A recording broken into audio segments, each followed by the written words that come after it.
Nous allons ce soir à Bandélé, commune qui s'étale sur tout le sud-est de l'île, un fort potentiel touristique avec ses kilomètres de côte et ses îlots. Bandélé, c'est aussi 6 villages, plus de 10 000 habitants selon le dernier recensement de l'INSEE datant de 2017. Ali Moussa Ben, bonsoir. Vous êtes avec nous depuis Bandélé. Vous êtes donc le maire de Bandélé pour la deuxième fois. Lors de votre mandat, vous disiez que vous posiez quelque part les fondations pour bâtir le Bandélé de demain, à l'horizon 2030. Quelle place a le tourisme dans votre politique ?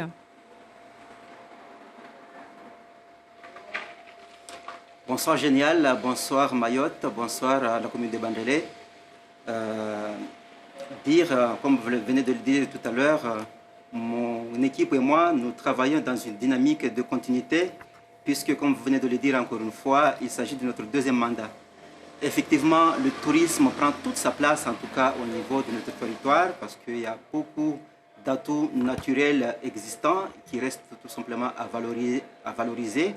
Et c'est dans ce sens-là, justement, qu'on a travaillé notre document stratégique qui, justement, propose un certain nombre de choses à faire pour développer notre territoire.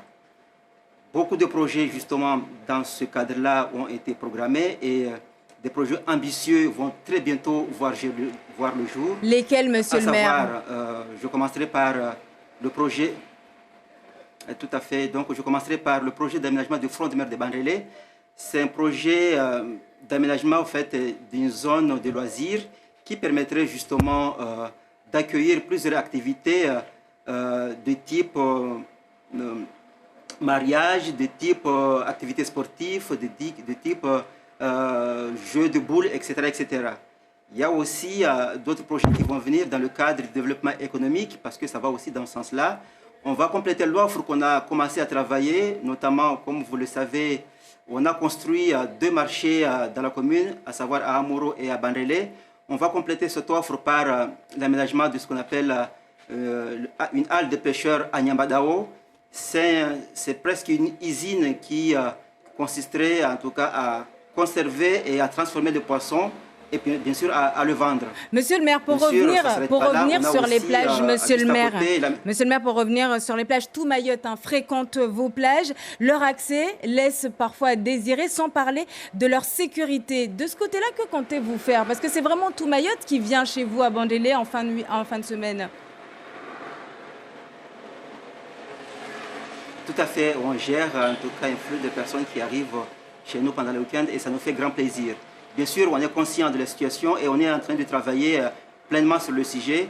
D'abord, à commencer par les accès. Je vous informe que là, en ce moment, on est en phase de consultation des entreprises pour aménager l'accès à la plage de Sakouli.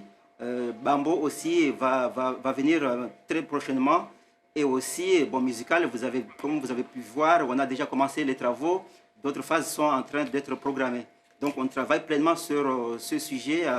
On est conscient de l'importance de cette situation. Et la plage du Faré, par exemple, on sait que ça fait des années qu'on n'y a pas accès. Est-ce qu'il y a un projet de ce côté-là ou pas du tout ? C'est une plage que vous laissez volontairement à l'abandon ? Au fait, on a un projet plus ambitieux au niveau de la plage du Faré, bien sûr.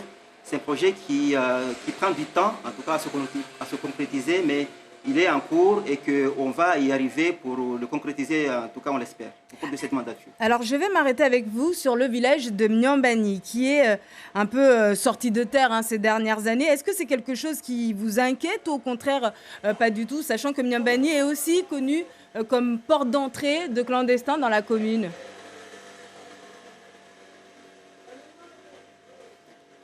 Tout à fait. Déjà, il faut peut-être revoir en tout cas l'image de Myambani parce que quand on parle de Myambani, souvent on l'associe à des clandestins. Donc, le village de Myambani, c'est un lieu dit où il y a des personnes en tout cas qui ont le droit d'habiter dans cette zone-là. Mais derrière, il y a des gens qui sont venus de manière illégale habiter dans la zone et qui provoquent en tout cas des situations assez indésirables dans cette zone, comme vous le savez, puisque Myambani se situe en fait dans une zone assez éloigné des zones, des yeux et ça favorise justement aux délinquants en fait, de faire ce qu'ils veulent sans qu'ils puissent être vus. On travaille beaucoup sur la sécurité dans ce village, puisque c'est quelque chose qui nous préoccupe. L'objectif numéro un qu'on s'est fixé, c'est de s'approprier ce quartier. C'est très important. De quelle manière? Prochainement, en fait, ouvrir partout, en fait, des axes. On va ouvrir des routes, en fait, pour permettre de circuler à l'intérieur du village. Parce que ce qui se passe, c'est un quartier qui a été construit, enfin, en tout cas, qui a été construit de manière anarchique.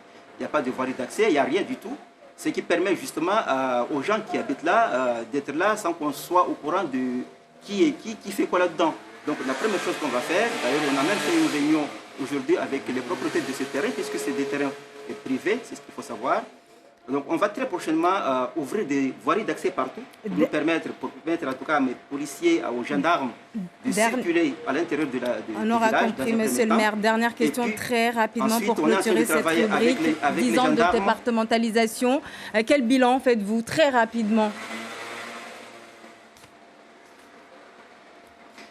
Alors, s'agissant de départementalisation de Mayotte, en fait, moi je dirais que c'est un bilan qui est positif parce qu'il faudra savoir qu'il y avait deux objectifs principaux par rapport à ce choix de département. D'abord, la sécurisation au niveau du statut de Mayotte par rapport à son environnement, donc ça a été fait.